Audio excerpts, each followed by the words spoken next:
할렐루야. 우리 함께 몽독한 말씀을 통해서 반복되는 죄를 이기라 라고 하는 제목으로 말씀을 나누도록 하겠습니다. 하나님께서 아브라함을 택하여 주셔서 그에게 복을 주셨을 때에 아브라함 당대만 복을 받은 게 아니라 그의 아들 이삭에게 복을 허락하여 주셨고, 또 이삭에게 멈춘 것이 아니라 그의 아들 야곱과 그의 아들 12지파에게 복이 이어졌다는 것입니다. 그러니 하나님이 주시는 복은 당대에 주시는 복에 그치는 것이 아니라 그 자손들을 향한 하나님의 거룩한 은혜임을 우리는 깨달아야 됩니다. 그러니 저와 여러분들이 절대로 내 당대에 넘쳐지는 복이 아니라 내 자손에게 흐르는 복을 소망하게 되기를 주임으로 축원합니다. 그래서 이 당대의 복을 받을 뿐만 아니라 내 자손, 내 후손, 대대에 이르기까지 하나님의 복을 누린다라고 하는 것, 이것이 참된 하나님의 복인 줄로 믿습니다. 여러분, 이 신앙에는 회색지대라는 것이 있습니다. 믿음의 회색지대가 있는 거예요. 여러분, 회색지대라고 하는 것이 무엇입니까? 한 발은 하나님에게, 한 발은 세상에게 두고 있는 것을 우리가 회색지대라고 이야기를 하지 않습니까? 여러분, 우리의 신앙에는 그런 회색지대가 있다라고 하는 거예요. 실상 우리가 예배를 드릴 때에도 주일 교회 왔으니까 난 예배했어, 주일에 내가 교회 왔으니까 나는 내 할 도리를 다했어 라고 우리가 스스로 생각할 수 있지만, 그러나 하나님에게 있어서의 예배는 어떤 자리이겠습니까? 하나님을 만나고 하나님의 말씀을 듣고 하나님의 말씀이 내 안에 심겨지고 그 말씀의 결실을 맺어지는 것, 바로 이것이 예배 아니겠습니까? 그러니 내가 생각하는 것과 하나님이 생각하는 그 예배, 그 믿음이 다를 수 있다라고 하는 거죠. 그러니 우리는 그 믿음의 끝자락에 멈춰서 있는 것이 아니라 믿음의 중심에 들어와서 하나님이 나의 왕이 되어주시고 내 중심에 하나님이 왕이 되어주는 삶을 살아야 할 줄로 믿습니다. 믿음의 사람이라고 하는 것이 바로 이것입니다. 하나님이 지시하는 땅, 거기에 머무는 것이 실상은 믿음의 사람의 시작점입니다. 그래서 창세기 12장 1절에 보면 하나님이 아브라함을 택하여서 말씀하시죠. 함께 읽겠습니다. 야훼께서 아브라함에게 이르시되 너는 너의 고향과 친척과 아버지의 집을 떠나 내가 내게 보여줄 땅으로 가라. 여러분이요, 아브라함이 하나님이 지시할 땅, 하나님이 있으라 하는 그 땅에 멈춰 서 있는 것, 바로 이것이 믿음의 삶임을 이야기하고 있죠. 그런데 아브라함이 그 땅에 머물렀을 때에 기근이 찾아왔고 그 기근으로 인하여서 애굽으로 내려가지 않습니까?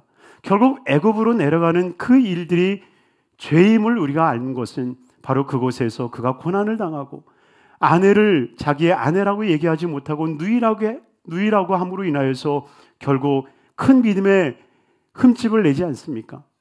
바로 지금 이 이삭도 동일하다는 거예요.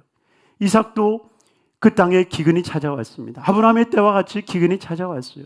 그래서 그 기근을 이기기 위해서 애굽으로 내려가던 차에 하나님께서는 그에게 나타나셔서 이렇게 말씀을 하세요. 오늘 본문 2절의 말씀입니다. 함께 읽겠습니다.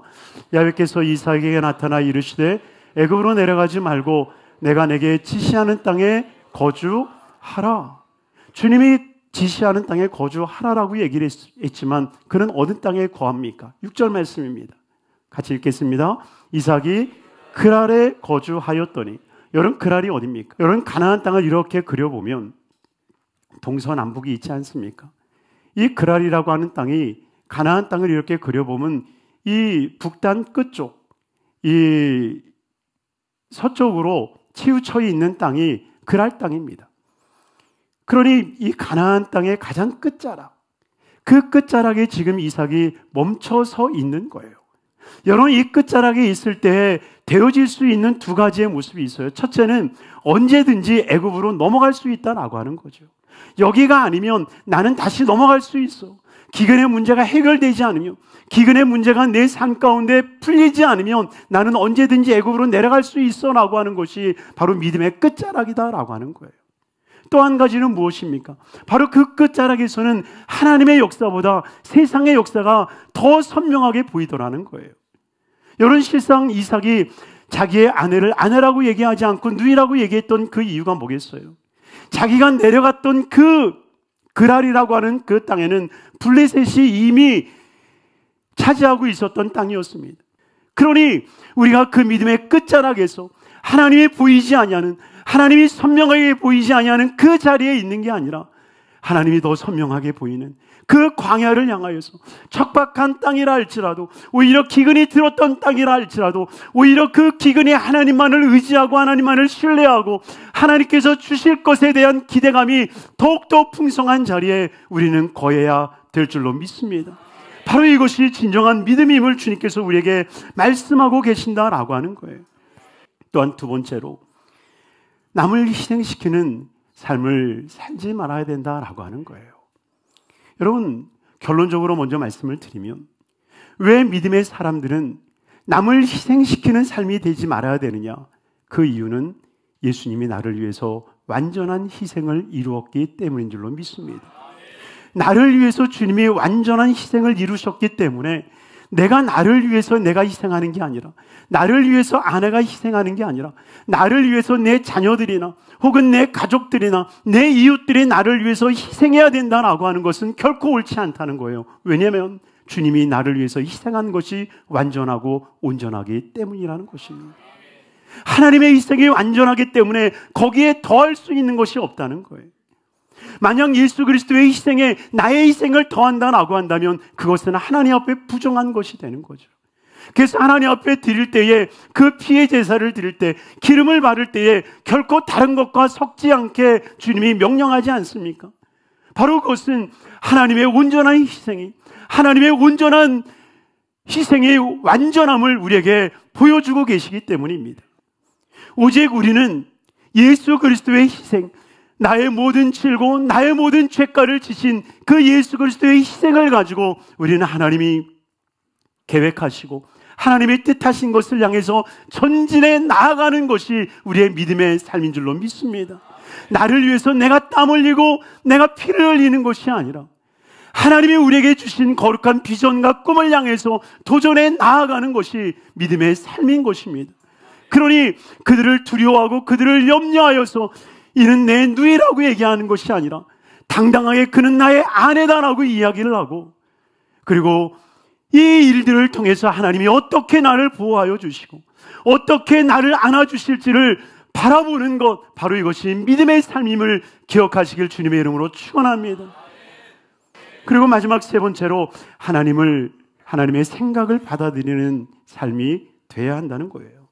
여러분, 지금 이 이삭이 자기의 아내를 아내라고 얘기하지 못했던 그 이유를 성경은 분명하게 이야기를 합니다. 9절 말씀인데요, 함께 읽겠습니다. 이에 아비멜렉이 이삭을 불러 이르되 그가 분명히 내 아내이거늘 어찌 내 누이라 하였느냐.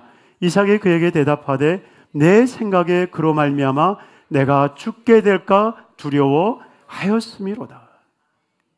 여러분, 지금 내가 죽게 될까 두려워했다라고 하는 그 원인을 뭐라고 얘기합니까? 내 생각에. 여러분, 그러니 이삭은 이 아비멜렉에게 이야기를 하는 거예요. 실상은 너희가 무서워서 내가 이렇게 했어. 야, 너희의 사회적 그 분위기가 나를 압도해서 내가 그럴 수밖에 없었어 라고 얘기하지 않습니다. 이삭은 고백하는 거예요. 실상은 내 생각이 나를 사로잡으니 내가 죽을 것 같은 생각이 들어서 내가 이렇게 했어 라고 얘기를 하죠. 어쩌면 하나님께서 그 고백을 선히 보시지 않았을까 생각을 해요. 블레셋 사람들에게 핑계를 대는 게 아니라, 아비멜렉에게 그 죄를 전가하는 게 아니라, 자기의 생각이 결국 이 사단을 일으켰다라고 하는 것을 고백하게 되는 거죠. 여러분, 그러니 보세요. 이 이삭이 가지고 있었던 생각이라고 하는 게 무엇입니까? 지금 현실이라고 하는, 자기가 블레셋 진영에 들어온 그 현실이라고 하는 그 바탕에 현실 그대로를 받아들이는 것이 아니라 현실보다 더 뛰어넘은 두려움과 염려로 그 현실을 받아들이기 시작한 거죠. 여러분, 실상 성경에 보면 이 8절 말씀을 먼저 한번 볼까요? 8절 말씀에 보면 이렇게 이야기를 해요. 이삭이 거기서 오래 거주하였더니 라고 말합니다. 이삭이 거기 오래 거주하였더니, 오래 거주했는데 무슨 일이 일어났어요? 안 일어났어요?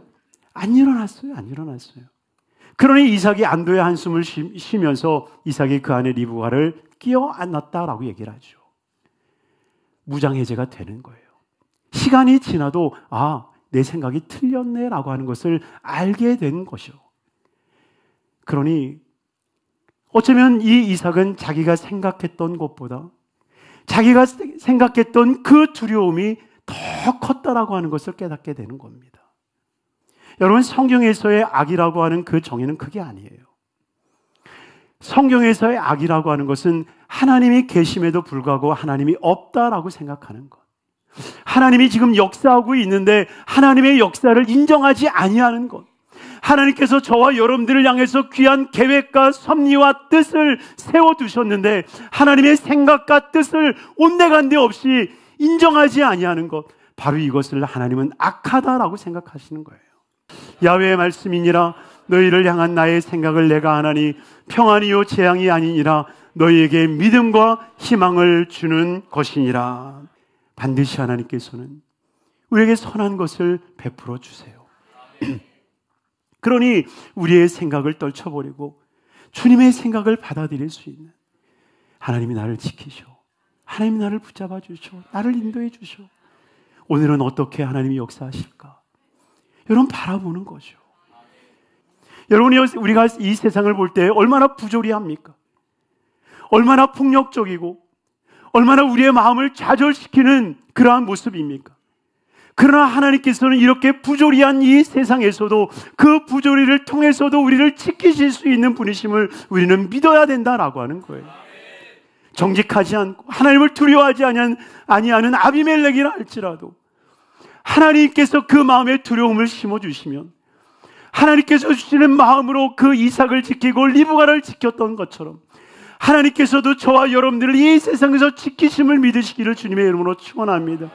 그러니 우리가 내 생각으로 두려워하지 아니하고 오직 하나님께서 우리를 지키시고 보호하심을 믿고 믿음으로 전진하는 우리 귀한 성도님들의 삶이 되어서 하늘의 복을, 땅의 복을 누릴 수 있는 은혜가 있게 되시기를 주님의 이름으로 축원합니다. 축원합니다.